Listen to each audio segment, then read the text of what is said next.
कि सारे बंदे आज तारीख तुसा नोट कर गिनो। साजिद भाई आज तारीख क्या है? 16 तारीख है। 16 तारीख 5वां महीना सन 2025 ਤੇ ਅਗਲੇ ਸਨ 2026 ਦੇ ਵਿੱਚ ਸਾਰੇ ਭਰਾ ਦਾ ਦੂਜਾ ਜਿਹੜਾ ਨਵਾਂ YouTube ਚੈਨਲ ਹੋਸੀ ਇਨਸ਼ਾਅੱਲਾ ਮੋਨੇਟਾਈਜ਼ ਹੋਸੀ।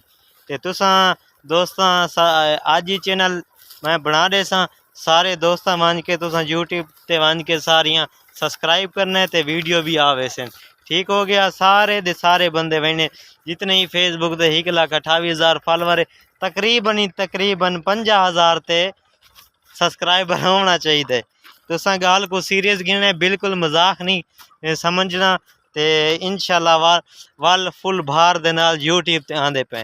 ते साजिद भाई दा भी YouTube चैनल जेड़ा है वो हैक थी गया है। ते साजिद भाई हुन उन्हें आके भी मैं अपना YouTube चैनल मतलब वो तो हैक थी गया यानी बिया नहीं बनावना, मैं छोड़ दिते। मैं करे सा काम।